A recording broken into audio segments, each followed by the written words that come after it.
for businesses here within the Ocean Bay Garden. This might be the team at the rock. Coco saw another pretty coconut and he stopped crying. She was beautiful in her brown dress and purple ribbon in her orange hair. "Good morning. This coconut here is Husky Hannah," said Mr. Berry Banana. "Good morning, Husky Hannah," Coco said, smiling. It was time for Mummy to leave. Coco let go of her hand and went to his green desk. Hi, Capital Media family. I'm Michron Robinson, and this is my newest children's book, Coco Goes to School, a story of tropical fruits impersonated. So what made me write Coco Goes to School? I grew up with my mother, Michelle, and my dad, Tyrone, telling me children's stories before I went to bed. My father would oftentimes tuck me in, and it would be an Enid Blyton book or nursery rhymes, and I enjoyed those sessions immensely. And the same way how I experienced that comfort with my parents, I would love other children to experience that while learning at the same time. Can you tell me a little bit about that? Yeah, so how a girl from Christchurch Foundation School, one of the best schools in Barbados, if not the best school in Barbados, how I was able to marry journalism and activism. I actually wanted to be a pediatrician, so I always had that interest in people and in health.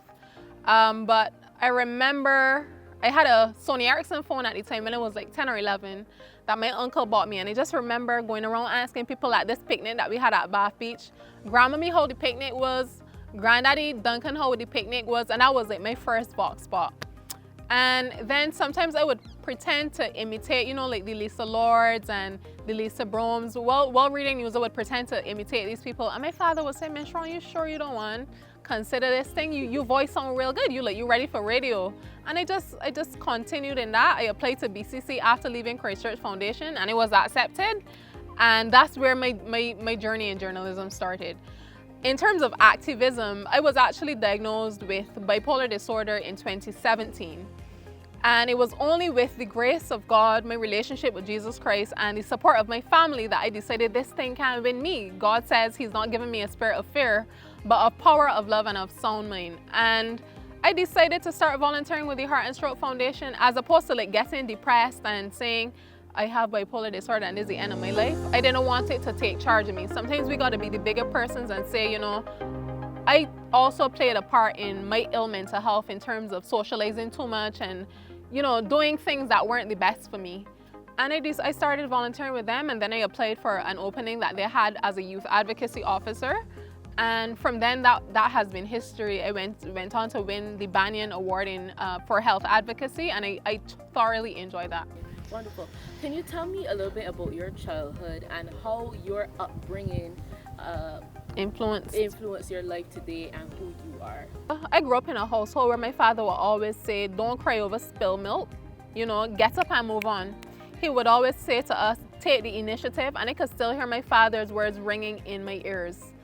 Like the times that I was hospitalized, part of the reason for me carrying on and believing in myself is because of some of the biblical principles that my father instilled in us. I can do all things through Christ who strengthens me from within. It gives you a sense of hope in a world where it can seem like darkness only exists. Being the light on the hill that cannot be hid, being the light in the space, taking the lead in terms of certain conversations, not selling yourself short, not selling out your soul. So I guess my father, he's a very confident man, and he always encouraged us to take the initiative. My mother, as well, as gracious as she is, as quiet as she is, they are just confident people that kind of allow us to believe in ourselves, and that has a lot of the principles that I learned in childhood actually transcended to my adulthood. So one standout moment for me in my career would be one of the earlier moments at one of the well-known publishing houses in Barbados where they were about to hire me. And I remember saying I used to work at KM2 Solutions, but I was not very proud of the fact that I worked at KM2 Solutions for some reason or the other. And when I was giving this presentation at the publishing house, one of the editors at the time, Geraldine Edwards, well-known business editor in Barbados, she was telling me, "Michron, never be afraid or ashamed of where you come from, because the same way how you came and applied at our publication, you had to use the experience from KM2 to get where you are today." So I know I have friends that would say I would never include certain places on my resume, but because of what Geraldine Edwards said at the time, it always stayed with me in the back of my mind. never be ashamed of where you come from.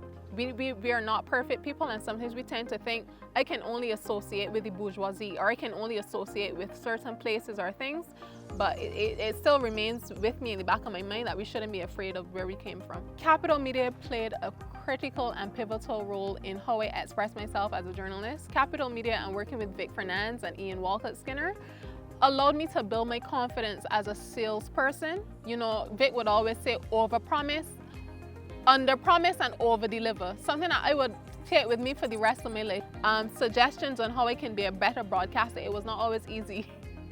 We know it was not always easy, but it was like broadcasting boot camp, and I enjoyed my time. Even working with Captain Kirk on his evening shift reading news, that definitely helped to re-inspire confidence within me. It helped me, you know, to hone my skills, and I really appreciated my time at Capital Media. Okay, so somebody like me or young women in Barbados who might not have it all figured out and who's looking at you and say you're very well put together, very well educated, you are kind, you have a long resume. What would you say to somebody who's looking on at you and thinking, I could never do that because I don't have the intelligence, I don't know these people, I don't come from where you come from. What would you say to those persons who are looking at themselves and comparing and feeling down? For young women in media, for young Black women particularly in media who might be looking on and saying, how do I get there? How do I make these networks? How do I build that social capital? I would say give yourself grace and give yourself time. But 5 years ago, I was not where I am today. And 5 years ago, you were not where you are today. And it all starts with belief. You gotta believe in yourself. As Marcus Garvey would say, with confidence, that's half of the battle won. He said that to some degree.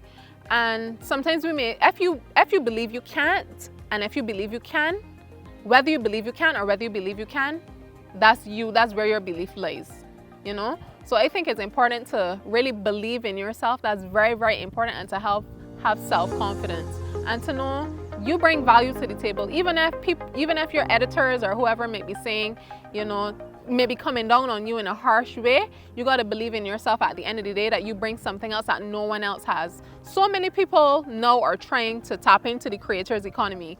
This is a time where content creation is at an all-time high. But there's enough space for everybody to penetrate the market, because what Melissa brings to the table and what Michron brings to the table are two separate things, even though we may be offering videography and photography services. People are going to support you just because it's you. You bring a different soul. There are no two souls alike. Even though you may have one project and I may have one of the same project, we're going to bring different tastes to different things, because we've had different cultural upbringings. We're going to bring a different taste. So people might say, man, she competing with me and he competing with me, and none of this whole we can't eat. The truth is there are enough resources out there for everybody to eat comfortably. What to expect from Michron next? A wise person never, ever, ever puts all of their goals out there. So this is what I'm going to say for young people. Work on your goals in silence. This was my story. So happy to have the opportunity to share it with the Capital Media family of my working media, my work as a youth health advocacy officer and also as a children's author. I hope you watch, and please subscribe to Capital Media. Bye.